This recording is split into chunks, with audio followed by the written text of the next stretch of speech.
Hello again, everyone, and welcome to the Galen Snyder Show. I'm Vince Reed. Our show brought to you by Aria Health, your neighbors in Lower Bucks County, and by Peruzzi, Buick GMC on Business Route 1 in Langhorne.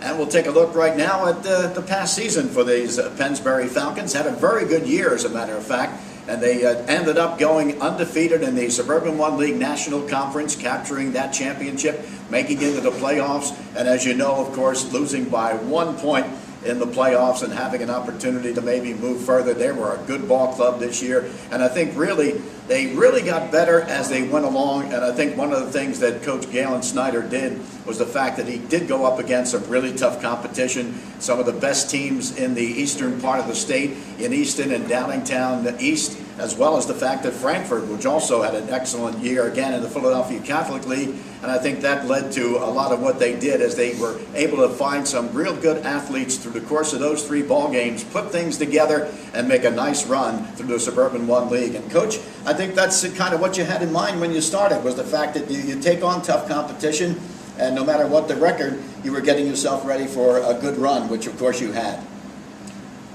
Well, no doubt, no doubt.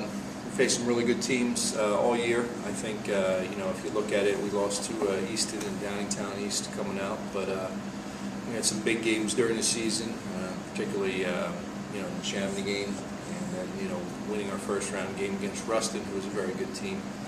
And then, we're right there with Penridge, who I think is a very good team, actually, and, we're right there with them, and, I had a chance to win it there with the onside kick, and unfortunately couldn't do it. But I think it all. I'm proud of the boys, the job they did. Winning the Suburban One League title. As you mentioned, going undefeated in the league, which I believe I was doing some research, is the first time we've done that since a long time ago, when I was a senior in high school. Yeah. Jimmy Dundella was our coach, and we were undefeated 10-0 team. But that's the last time. Now we've won league titles, right? Troy Vincent's year, right. Some other years, but we haven't been undefeated in the league since then. So it's a tribute to the kids and the work they did, not only in the off season, but actually during the season, getting better. And really, if you looked at where we were at Easton to where we are at the end of the season, right. it's a big difference. One of the things too was the fact that you ended up really having some outstanding athletes who were graduating for you this year. Of course, it's Sean Pepper, one of the best backs we had in all of Bucks County this year. Tommy Hose was just amazing. I mean, the play that he had. But really, when you come down to it, people got to see, I think, a lot of other players too who really came up to play here this year and really played extremely well. You had a team that really, at the end, could have beaten anybody. Well, we had a lot of kids step up, and some of them were kids that we expected. Kids like Sakeem Stewart and Daquan Mack, the guys you mentioned earlier. There's a lot of other kids. I mean, kids like Chad Henser, Blake Coven, a number of kids who just seniors that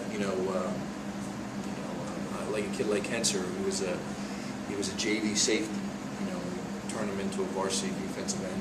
He turned himself into it. Did a great job. I mean, Blake Coven had been mostly an offensive lineman, and all of a sudden he turns around and becomes a really good defensive tackle for us. So, a lot of kids stepped up, and and the other thing is, I think our coaches, and I have a very good assistant coaching staff, does a real nice job working with our kids. I thought we did a nice job putting the ball in the hands of our playmakers, kids like Sean right. and Mac and Hose, and that's key too. And of course also the young quarterback coming in and making plays for us. That was adding that element to our game, which we look forward to for the next 2 years. I know one of the things that I've mentioned to you, and probably mention it every year to you, because I think this is one of the areas that you and your coaches do an excellent job in. And that's the fact that when you started out the year, you only had Mayan as the center, who really had all the experience on that line. But what you did, I think, especially when you brought in the 2 sophomores in there to play line, and now they've shown what they can do. They're going to be around for a couple of years. But I think, what you do offensively with that line year in and year out, when you have to rebuild it as you did this year, bodes well for the fact that you're able to find the guys, you're able to see the talent that is there and put them in those positions. Oh, I appreciate it, and we do take pride in that, and developing kids year in, year out. And I think it's, being able to have the style of offense we do, running the ball on people. You have to obviously do a good job up front, or else you're not going to be able to move the ball on people. I don't care how good the backs are. If they're not getting blocks, you're not going to go anywhere. So, it's a younger line for the guys who are coming back, which is nice for the next year. Right. They did a great job. I mean, you saw some of their youth in those last 3 games, which were tough games. You're going against, Penridge in particular, senior-laden defensive line, which was some big kids, big, strong kids. So it was tough for them, but they hung in there. All 3 games they hung in there, and they all 3 games, the Chamonix game, the 2 playoff games, they blocked better in the second half. Right. That was that was good to see.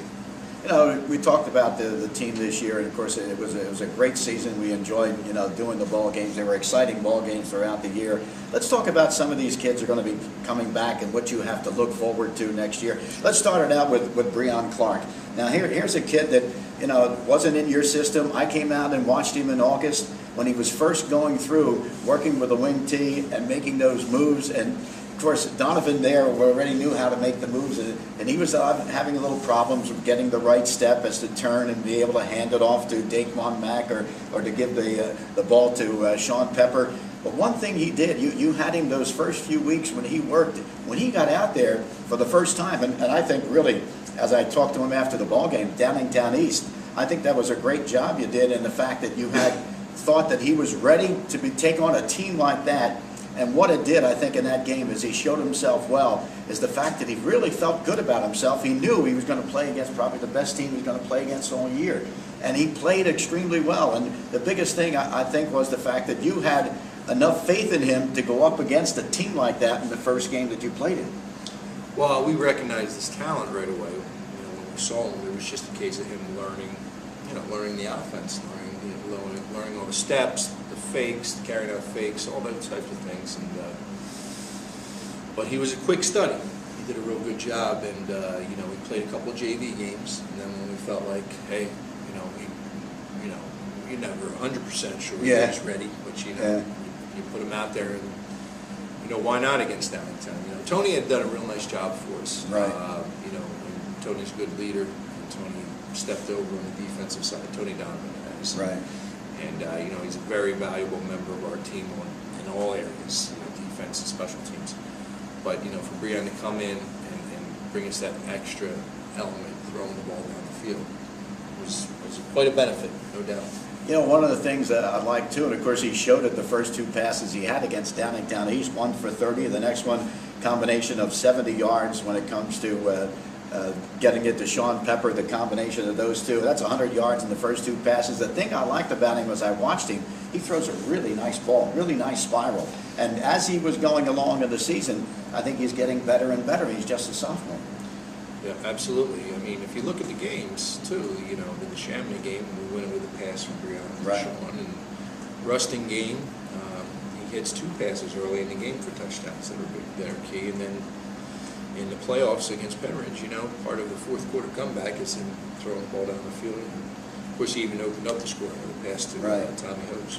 Let's talk about a couple of others you have in here. I thought along with him, Brendan Campbell played extremely well for you this year. Played very good defense for your ball club. Some of the others were in there. You had your son Luke, who played extremely well for a youngster, and Victor Delgado got in there as well. He did a nice job, and at times you used Dalton Hose also with this team. So you really have a good group there. You have even more than that. I want to touch on them a little bit.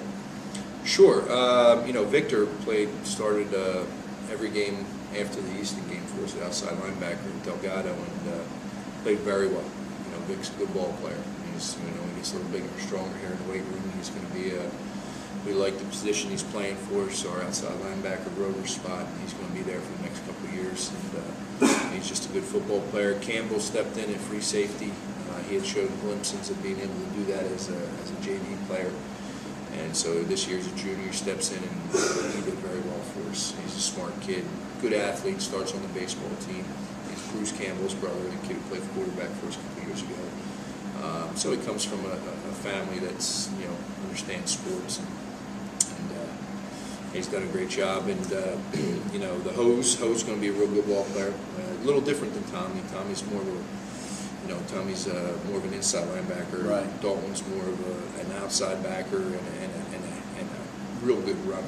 He's going to be a top-notch runner for us in a couple of years. And Luke did a real nice job when he got in there. And of course, these guys can only get bigger and stronger as they go along. They're just youngsters. Absolutely, and that's the key. You know, getting them in the weight room now. They're naturally going to grow. I mean, you know, Dalton and Luke, 14-year-old kids, they're going to grow and a lot. So, you know, we'll get them ready for next year. Well, you got Mitchell August. I wanted to mention too, Micah Monahan as well, and I think and Elliot Muka over there at your tight end position. They had themselves nice years this year. Yeah, Elliot, Micah, you know, they started for us. Mitchell came in double tight situations, and of course, you know, I thought that they're both juniors, Elliot and Micah, you know, smart kids, right. Tough kids, and again, they'll benefit a lot from being in the weight room another year. They worked hard this past season, but now when they're seniors, you know, on the line, I think they'll be ready to go. And I think really my own, this of course is my own feeling, and that is the fact that you finding Austin O'Neill as well as Sam Raywood as the two sophomores who helped you build that line, I think they should be really outstanding for you. Here's a couple of guys too that got thrust in against really good competition and really have undoubtedly gained an awful lot from this year. They really played very well for you. They did. They held their own in there. They did a nice job, you know, playing against older kids. And, you know, they're both big kids, both strong kids. And, you know, the year of off-season conditioning and working out is going to definitely benefit. Looking at next year, how's it line up the non-conference bowl games for you? You're going to start out with Easton again? Before we get to that, we forgot, I see you highlighted him, Charles Snorway. Yeah, oh yeah, Chuck Snorba. How could I forget him? He's also, of course, has his second year. He also, of course, played as a freshman a lot last year. Right. And also this year, when you take a look at 2 years in the backfield for him, you know, next year is going to be his third year being with this team, and he's still going to be an underclassman. Yeah, I think Charles next year is going to be his year to really show what he can do. I mean, this year he kind of got stuck behind some, you know, he played a lot, but I mean, you know, you have Sean Pepper carrying the ball, Daquan Mack carried the ball, Sakeen would go in, carry the ball, Tommy Hose, right. You know, so he's got these guys that are older and more mature and good ball carriers, and so, you know, it limited his touches. But I think next year, you know, it would be his opportunity to really get after it. Now, as far as the off-season or the out-of-league games, we're in 2-year contracts, so Easton will be coming to us. Right. Actually, Frankfurt, which we haven't done in a number of years, wanted us next year to come down there. So You're going to play at a super site by chance?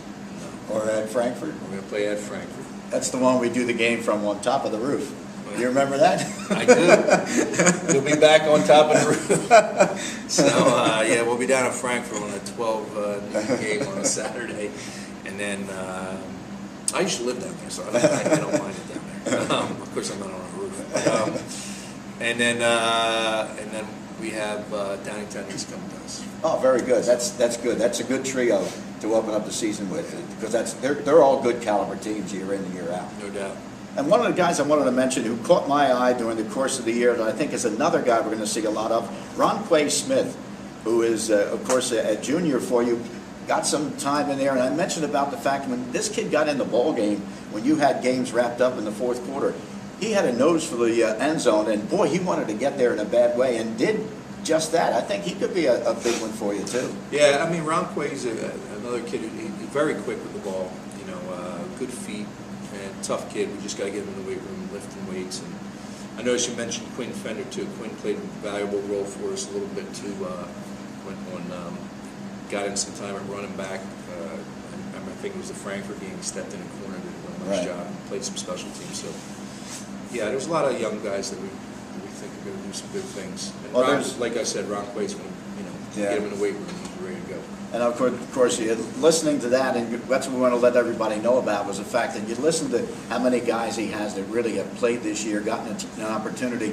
I think it bodes well for the coming years with the youth that you have on this ball club. I believe so. I mean, we're going to be young next year, no doubt about it. We're going to have key guys that are sophomores and juniors, but you know, and when we're losing some excellent play, we're losing a tough, hard-nosed group of kids on defense. We're losing some very good running backs, but I think that what we do next year will also pay the dividends down the road for us. All right, it's been a great year this year, winning a championship in the Suburban One National Conference, getting to the second round of the playoffs as well, Coach. And it was a good year. We're looking forward to, after we talked a little bit about next year. Next year's ball club should be interesting again. We'll look forward to that. I appreciate it, Vince. For the Galen Snyder Show, of course, we're brought to you by Aria Health, your neighbors here in Lower Bucks County, and by Peruzzi Buick and GMC, located on Business Route 1 in Langhorne. For Galen Snyder, I'm Vince Reed. Good night, everybody. Jenny from Cherry Hill says that robotic-assisted surgery at Aria Health saved her life. When Jenny was diagnosed with lung cancer, her goal was to find the best surgeon and hospital with the most advanced technology to treat her. And she found it at Aria Health's Torresdale campus, where Dr. Richard Chang is the only surgeon in the region performing robotic-assisted thoracic surgery. She was also relieved to know that Aria has a minimally invasive robotic surgery center, eliminating a lengthy stay in the hospital. Thanks to Dr. Chang and Aria Health, Jenny is now cancer-free. To learn more about Jenny's story, visit ariahealth.org/Jenny. That's ariahealth.org/Jenny. Hi, this is Larry at Peruzzi Buick GMC. You'll hit a home run every weekend at Peruzzi Buick GMC Service Department. Every Saturday and Sunday, Peruzzi Buick GMC is offering a standard oil and filter change for just $19.95. And remember, Peruzzi Buick GMC is open every Sunday from 8 to 5. Peruzzi Buick GMC is the home of the $34.95 Pennsylvania State and Emissions Inspection every day of the week. No matter where you purchase your car or truck, you can get it serviced 7 days a week at Peruzzi Buick GMC. And remember, we're open Sundays from 8 a.m. to 5 p.m.